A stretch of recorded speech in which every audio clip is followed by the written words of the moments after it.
தமிழகம் முழுவதும் நடைபெறவுள்ள TNPSC group 4 தேர்வை 13 லட்சத்திற்கும் மேற்பட்டோர் எழுதுகின்றனர்.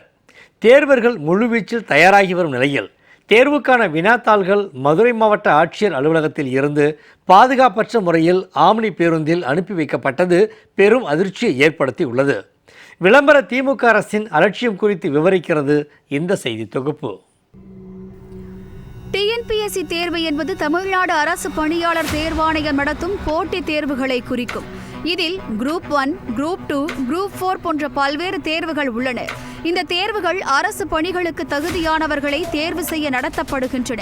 டிஎன்பிஎஸ்சி குரூப் 1, குரூப் 2 என பல்வேறு நிலைகளில் உள்ள காலி பணியிடங்களை நிரப்பினாலும் குரூப் 4 தேர்வுக்கு வேற எந்த தேர்வுக்கும் இல்லாத அளவுக்கு தேர்வர்கள் மத்தியில் மவுசு உள்ளது. 10ஆம் வகுப்பு கல்வி தகுதிதான் என்றாலும் கூட டிகிரி, மாஸ்டர் டிகிரி முடித்தவர்கள் கூட இந்த பணியிடங்களுக்கு விண்ணப்பிக்க முடியும். டிஎன்பிஎஸ்சி குரூப் 4 பணியிடங்களில் 3935 காலி பணியிடங்களுக்கான தேர்வுக்கு கடந்த ஏப்ரல் மாதம் அறிவிப்பு வெளியிடப்பட்டு மே மாதம் 24ஆம் தேதி வரை விண்ணப்பிக்க டிஎன்பிஎஸ்சி கால அவகாசம் வழங்கியது.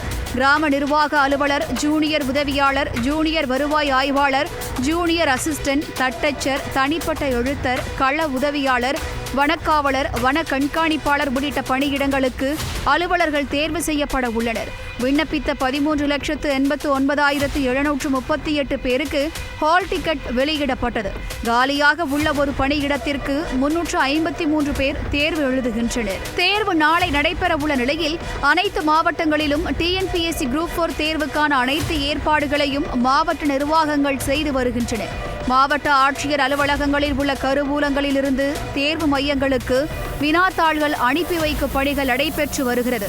இதில் அதிர்ச்சி அளிக்கும் வகையில் மதுரை மாவட்ட ஆட்சியர் அலுவலக கருவூலத்தில் இருந்து பாதுகாப்பற்ற முறையில் வினாத்தாள்கள் எடுத்துச் செல்லப்பட்டது சர்ச்சையை ஏற்படுத்தியுள்ளது.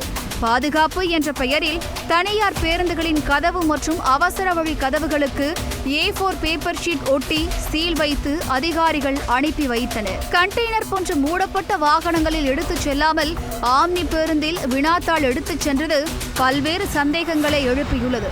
சில ஆண்டுகளுக்கு முன்பு நடைபெற்ற டிஎன்பிஎஸ்சி தேர்வின் போது வாகனங்களில் பணியில் இருந்த காவல்துறையினர் மூலமாக வினாத்தாள்கள் கசிந்த விவகாரம் பரபரப்பை ஏற்படுத்தியது. போதிய பாதுகாப்பின்றி தனியார் பேருந்தில் வினாத்தாள்களை தேர்வு மையங்களுக்கு அனுப்பி வைத்த விளம்பர திமுக அரசின் அலட்சிய போக்கிற்கு பல்வேறு தரப்பினரும் கடும் கண்டனம் தெரிவித்துள்ளனர். மக்கள் நலன் சார்ந்த அனைத்து விஷயங்களிலும் விளம்பர திமுக அரசு அலட்சியமாக இருந்து வருவதையே இந்த சம்பவம் நிரூபிப்பதாகவும் இதனால் வினாத்தாள் கசியும் வாய்ப்பு இருப்பதாகவும் சமூக ஆர்வலர்களும் தேர்வர்களும் குற்றம் சாட்டியுள்ளனர். ஆனால் இந்த குற்றச்சாட்டை டிஎன்பிஎஸ்சி தலைவர் பிரபாகர் மறுத்துள்ளார்.